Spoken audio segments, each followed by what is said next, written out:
Okay, so treasure hunting din mga katiats. So ngayon ito yung puno. Ito yung tinatawag natin na Old Century Tree. So ang tawag namin dito sa Bisaya, ito ay ulayan. Okay, ulayan tree. Hindi ko alam kung ano bang tawag sa Tagalog nito, pero yung term na ginagamit namin dito ay ulayan tree. Okay, ulayan tree. So actually yung mga ulayan tree hindi ganito yung kalaki yung katawan.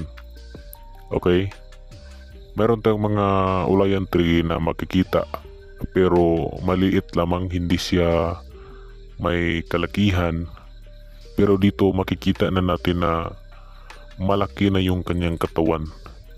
So meaning ito ay century tree. Okay, meaning matanda na noong unang panahon pa ito. So isa ito sa magandang senyales na dito meron ditong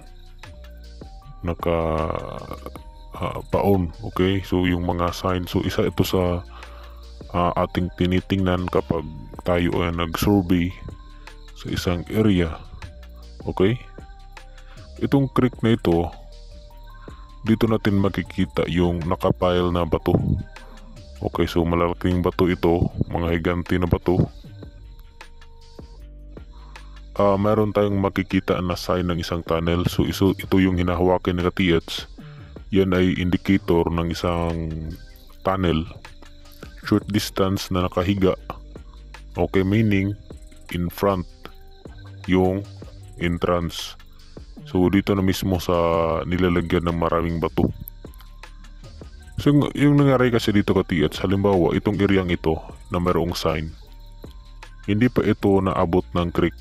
Okay, kasi nung unang panahon maliit pa yung creek. So nagbaon sila o gumawa sila ng tunnel, distansya lamang sa creek. Okay, distansya lamang mga 5 meters or 10. So ngayon lumilipas yung panahon, lumalakas yung baha, and then naabot na ito. Okay, so yan yung sign nating makikita na sobrang laki. Yan bilog. Okay, yan ay counter sign dito sa kanyang main sign. Okay, so meaning yan ay nakaharap doon sa main sign na tinuturo. So okay, so ito yung unang mapapansin natin kapag tayo ay maglalakad, kasi yung main sign na inilagay nila maliit. So hindi natin yan mapapansin kapag marami ng bato yung natabunan na ito.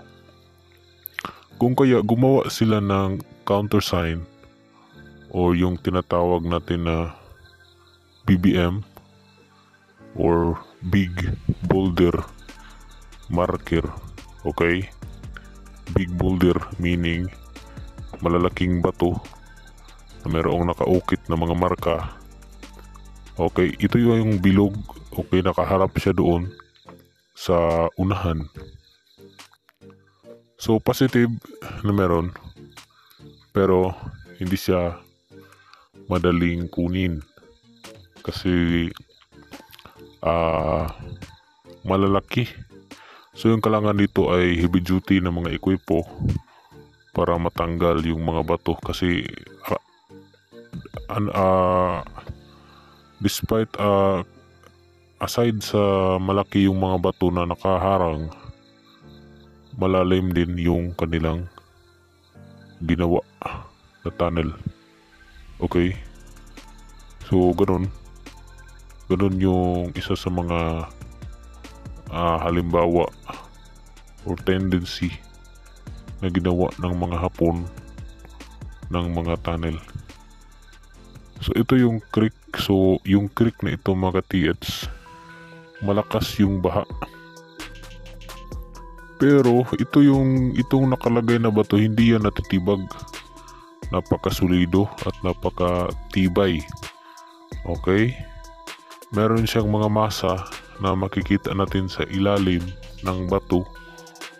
Mapapansin kasi natin yan mga katiits. Halimbawa katiits, kapag kayo ay nagmamasa or nag-flooring sa isang bahay, yung ilalim ng katiits hindi yan plain, di ba? Meron yung mga lubak-lubak, lalo na kapag hindi plain yung yung lupa na nilagyan, magkakaroon yan ng mga malalaking butas-butas. So ganun yung halimbawa. So dito meron siyang puno sa gitna. Okay? Isa ito sa magandang senyales ng mga treasure sa area. Yung mga puno na mayroong kakaibang kanila na posisyon. Okay?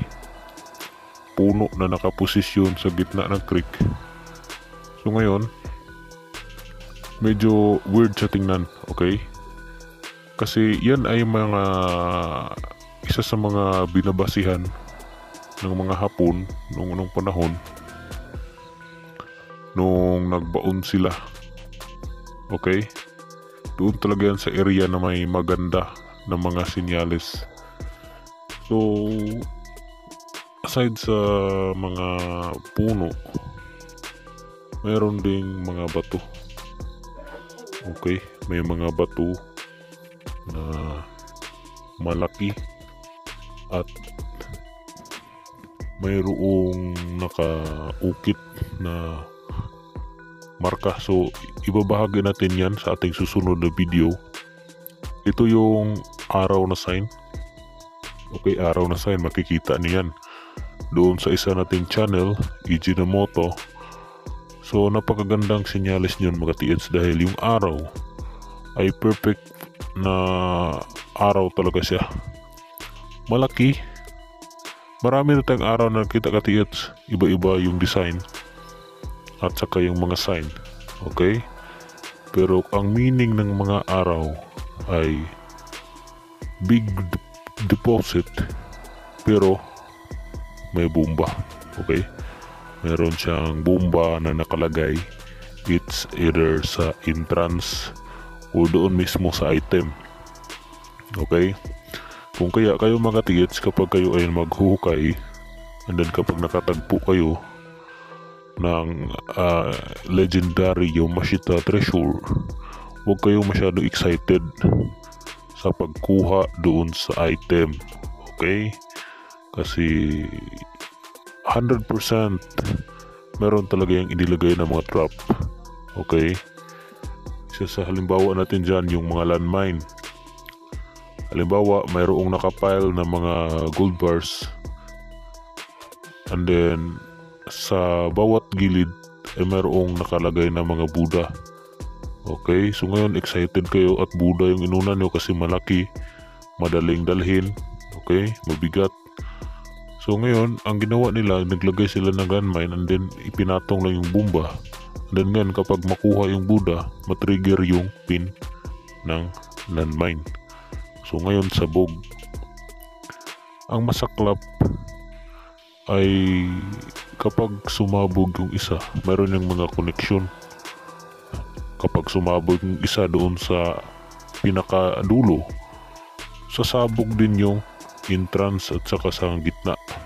Okay, so yung mangyayari, mag-fire down yung tunnel kasi sumabog yung mga bomba na trap na nakalagay.